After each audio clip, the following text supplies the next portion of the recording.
Assalamualaikum warahmatullahi wabarakatuh. Dalam rangka melaksanakan kegiatan masa libur kerja, saya bersama teman sudah menjadi kebiasaan untuk melakukan penelitian yang menurutku penting dan mungkin tidak penting untuk orang lain. Seperti pada awal kata pendahulu ini, saya menyatakan bahwa diri saya bukanlah sebulan sekolah akademis yang memuat tentang perjalanan jenjang pendidikan sekolah perguruan tinggi, entah perguruan tinggi negeri maupun swasta.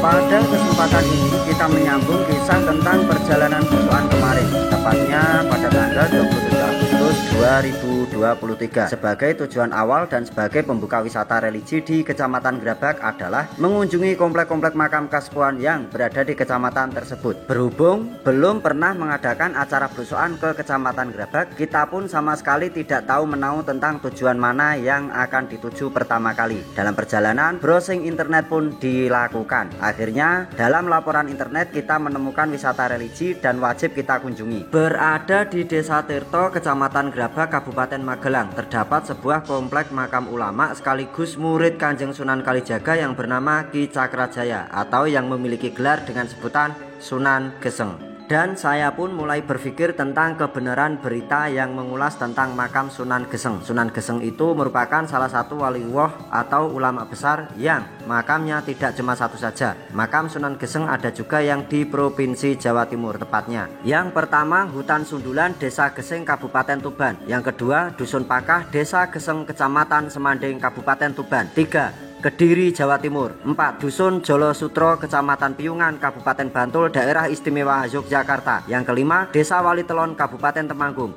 Yang keenam, Desa Tirto, Kecamatan Grabak, Kabupaten Magelang. Yang ketujuh, Begelan Purworejo. Dan yang kedelapan, Pati di Jawa Tengah. Ada 8 makam yang sudah saya sebutkan di atas, dan mungkin ada lagi yang belum bisa saya sebutkan karena belum tahu lokasi-lokasi berikutnya. Jangan heran jika makam sosok aulia terdapat di mana-mana, karena tempat-tempat tersebut memiliki peranan penting tentang sepak terjang perjalanan spiritual Sunan Geseng, sehingga lapisan masyarakat setiap daerah telah memiliki keyakinan tentang keberadaan makam tersebut. Kang Sokip, Kang Sokip, Pak kuncane mriki.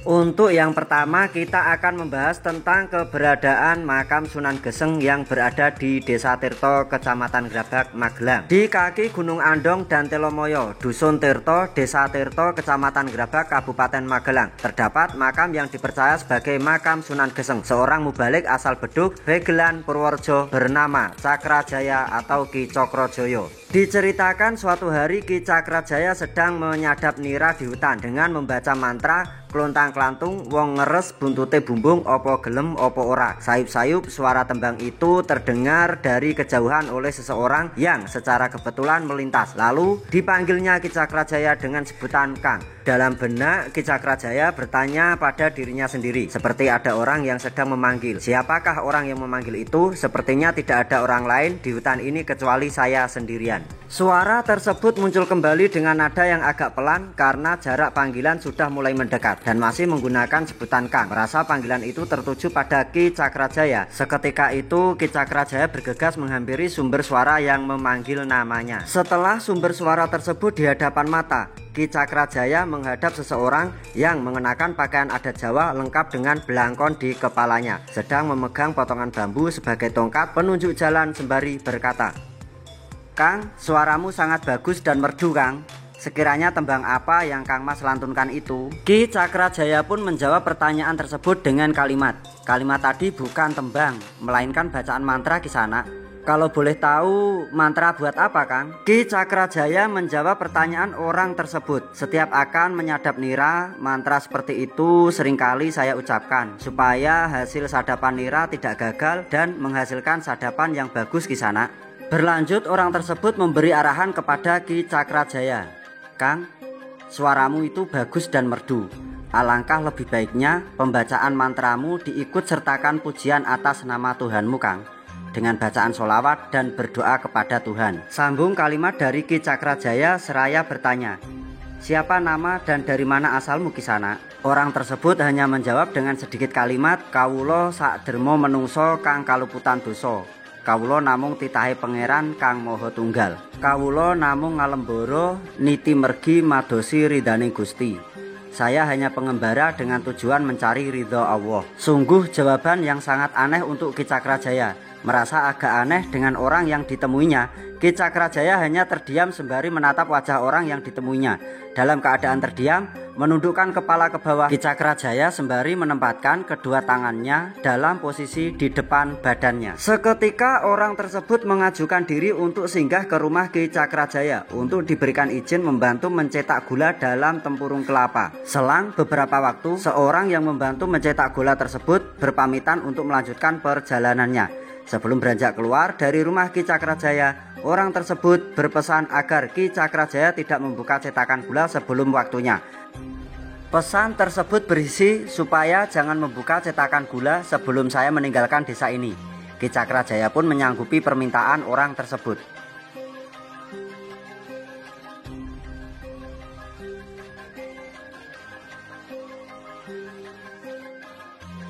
Beberapa saat kemudian, setelah waktu yang ditentukan telah tiba, akhirnya Ki Cakrajaya pun kaget saat membuka cetakan gula tersebut yang seharusnya berisi gula, namun cetakan tersebut berisi bongkahan emas berbentuk setengah lingkaran. Ki Cakrajaya hanya terdiam tanpa banyak kata, mengalami kejadian yang tidak semestinya. Ki Cakrajaya bergegas keluar rumah dan mencari orang yang membantunya mencetak gula. Setelah beberapa waktu mencari orang yang dimaksud, akhirnya Ki Cakrajaya menemukan sedang berjalan menentukan arahnya. Sambil menghela nafas yang tersengal-sengal, Ki Cakrajaya memegang kedua tangan orang tersebut dan bertanya, "Siapakah sebenarnya Kisana?" Sembari menatap kedua mata dan wajah orang yang dikejarnya, orang tersebut menjawab dengan jawaban lirih tapi tegas, "Banyak orang yang memanggilku dengan sebutan Sunan Kalijaga." Mendengar kalimat yang keluar dari mulutnya, Ki Cakrajaya gemetar, terdiam, bersimpuh di hadapan Sunan Kalijaga. Dengan keadaan demikian, Kanjeng Sunan Kalijaga pun memegang kedua pundaknya Ki Cakrajaya untuk menyuruhnya berdiri, sembari berkata, "Saya bukan orang yang patut kau sembah. Saya hanya orang biasa yang ingin memenuhi kewajiban saya sebagai hamba Allah Ta'ala. Saya juga bukan raja yang harus dijalankan perintahnya sebagai rakyat. Saya hanyalah orang yang ingin menemukan jati diri saya untuk menuju dan mendapatkan ridho dari Allah Subhanahu wa Ta'ala." Keluar kalimat dari Ki Cakrajaya, "Siapakah yang Anda maksud dengan sebutan Allah Subhanahu wa Ta'ala sebenarnya?" Kanjeng Sunan Kalijaga pun membalas kalimat tersebut, "Apakah benar Anda ingin mengetahui siapakah sebenarnya Allah Ta'ala itu?" Ki Cakrajaya membalas dengan kalimat, "Ya, kenalkan saya dengan Allah Ta'ala yang Anda sebut." Hingga diulangi kalimat tersebut sebanyak 3 kali. Pada akhirnya Ki Cakrajaya tetap teguh pendirian. Tanpa berpikir panjang, karena Kanjeng Sunan Kalijaga melihat ketulusan dari Ki Cakrajaya yang ingin mengetahui Tuhannya, maka Kanjeng Sunan Kalijaga menancapkan bambu yang beliau pegang sebagai tongkatnya, seraya berkata, "Duduk dan bersilalah. Tunggu dan jagalah bambu ini sampai aku kembali untuk mengambilnya. Jangan bangun dari tempat dudukmu sebelum aku membangunkanmu." Tanpa berpikir panjang, Ki Cakrajaya menyanggupi permintaan Kanjeng Sunan Kalijaga. Lalu Ki Cakrajaya mengambil sikap dengan posisi duduk bersila di hadapan sebatang bambu yang ditunggunya. 17 tahun lamanya Ki Cakrajaya menunggu dan menjaga bambu yang dijadikan alat penunjuk jalan oleh Kanjeng Sunan Kalijaga. Selama 17 tahun itulah Kanjeng Sunan Kalijaga menyebarkan agama Islam di berbagai penjuru tanah Jawa. Dirasa sudah cukup waktunya bertapa Ki Cakrajaya, Kanjeng Sunan Kalijaga pun kembali untuk membangunkannya. Setelah perjalanan jauh menuju ke tempat di mana Ki Cakrajaya bersemedi atau bertapa, alam pun sudah mulai berubah dan Kanjeng Sunan Kalijaga pun mulai kebingungan dengan kejadian yang dialaminya. Tempat di mana Ki Cakrajaya bertapa telah berubah menjadi hutan yang sangat lebat dan Kanjeng Sunan Kalijaga pun sudah lupa dan tidak tahu letak di mana persisnya keberadaan tempat bertapanya Ki Cakrajaya. Sehingga beliau dengan sengaja membakar hutan tersebut untuk mengetahui duduk bertapanya Ki Cakrajaya. Setelah beberapa saat kemudian, dari hutan sudah menjadi tanah yang terang dan lapang. Kemunculan Ki Cakrajaya belum memberikan tanda-tandanya. Akhirnya Kanjeng Sunan Kalijaga membaca syahadat dan istighfar dan mengumandangkan adzan dan iqomah. Lalu dipanggilnya nama Ki Cakrajaya. Dari tengah-tengah sisa pembakaran yang menjadi abu, berdiri sosok yang mulai mendekat menghampiri Kanjeng Sunan Kalijaga. Orang tersebut menghadap dengan posisi jongkok dan bersimpuh di hadapan Kanjeng Sunan Kalijaga, sembari mengeluarkan kalimat dalam bahasa Jawa. Wonten dawuh Kanjeng Sunan. Dan anehnya, mulai dari pakaian ageman Ki Cakrajaya tidak terbakar api sedikit pun. Bahkan kulitnya seperti tidak tersentuh api sama sekali. Dengan keyakinan yang beliau dapat, akhirnya Ki Cakrajaya disuruh membersihkan diri di sebuah sendang. Namun tidak dijelaskan nama sendang tersebut. Dituntunnya beliau membaca syahadat dan diberi gelar oleh Kanjeng Sunan Kalijaga dengan sebutan Geseng karena tidak mempan dibakar api. Menurut cerita, Geseng mengikuti sang guru pulang menuju Demak untuk ikut mendirikan Masjid Agung Demak, sehingga Kanjeng Sunan Kalijaga memberikan sisa kayu dari pembangunan Masjid Agung tersebut kepada Geseng. Diharapkan sisa kayu dari pembangunan Masjid Agung Demak tersebut bisa bermanfaat untuk Geseng dan bermanfaat untuk umat manusia. Dengan wujud pemberian yang tidak lazim, Geseng pun menerima dengan ikhlas tanpa menaruh kecurigaan pada gurunya. Sehingga dari para wali yang lain, Geseng mendapatkan sebuah gelar baru lagi dengan sebutan Sunan Geseng. Dirasa pengabdiannya cukup oleh Kanjeng Sunan Kalijaga, Sunan Geseng disuruh berjalan ke arah selatan untuk menyebarkan agama Islam yang dianutnya. Sembari membawa kayu, Sunan Geseng berpamitan kepada Kanjeng Sunan Kalijaga dan 8 anggota Wali Songo lainnya. Wejangan Kanjeng Sunan Kalijogo kepada Sunan Geseng, di saat membawa kayu, Sunan Geseng tidak berhenti. Apabila kelelahan dan terpaksa harus berhenti, maka di tempat terhentian tersebut beliau harus meletakkan kayu untuk mendirikan bangunan masjid dan pesantren.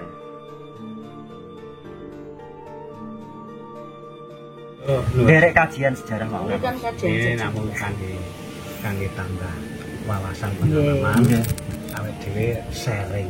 Terus mangkene sing kurang pas tumar penjenengan ingkang sampun pernah nampi saking sisi pundi ngoten niku nggih nek kula maklum mawon. Sebab punapa Sunan Sunan Geseng niki wonten pinten-pinten mawon. Nggih, leres. Temanggung wonten enten wonten sepanjang Banteng Utara. Nggih, Jawa Timur iki Tuban enten. Nggih. Niku nek sing pun nate sore lah kok menawi kados masuk ini ada 34. Tapi makamnya di sini. Nggih. Dan lha nek kula ke sejarah sithik tekan makame betul. Nggih. Sing lebet niku nek sing nate nyuwun mlebet nggih wonten pisan nggih ngarani pisan Pak. Nggih. Takkan sing ngoten ning nek sing teko tinggal nggih. Ini kasih. Maisane pas sing damel napa jeneng kijing niku lho. Nggih kijing niku tapi asli nih. Nggih mboten jelas niku menderek bangunan sini. Nggih. Asal waune niki mung selo biasa, Pak.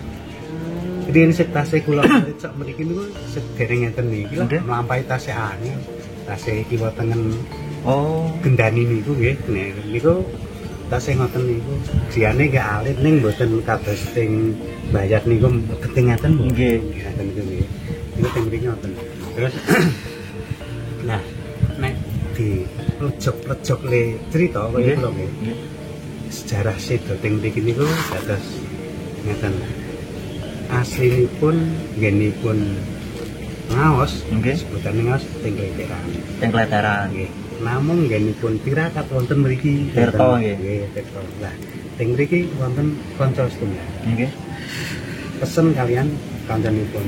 Iso nek aku dibunuh karo sing kuwasa. Nggih. Ndak ndadekke ribut.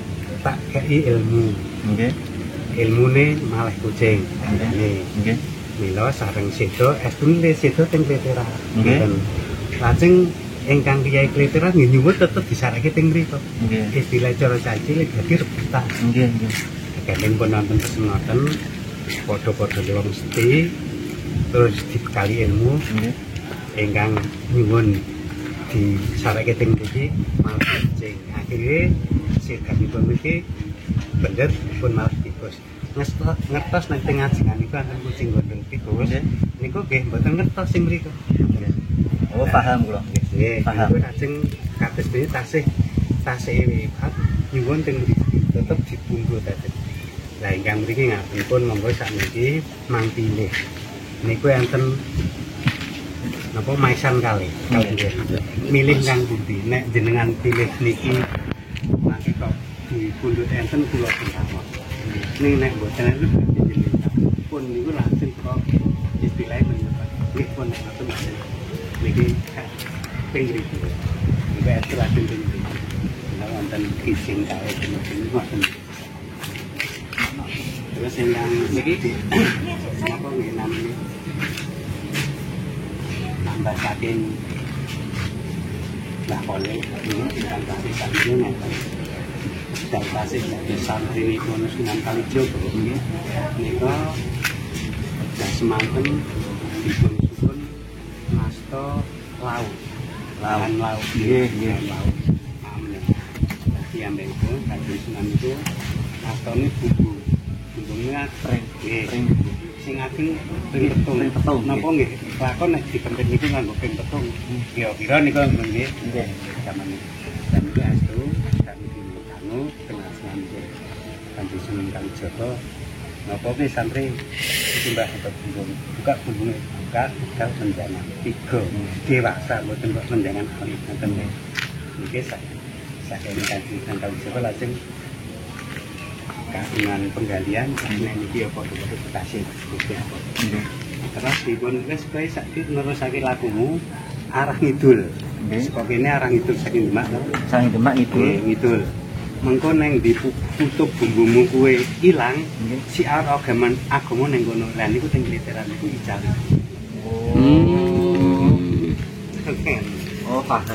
paham kali ceritane panjenengan jadi kadang-kadang kula sing mriki kata dan kula apa nggih kok namung sok pikantuk nampi pendatang ngoten niku kaya masuk ya sering sing nanglerteken bab sejarah bukune kemboten enten niku panci sing masoke piyambak sing langkung paham tindak kula Sinarso Timur niku mboten amatin apa dari sisi makom yang lain punya cerita sendiri. Okay. Padahal nek niku jelas-jelas karomai saking Mbah Sunani ting mriki enten dene mangke ra dadi rancu.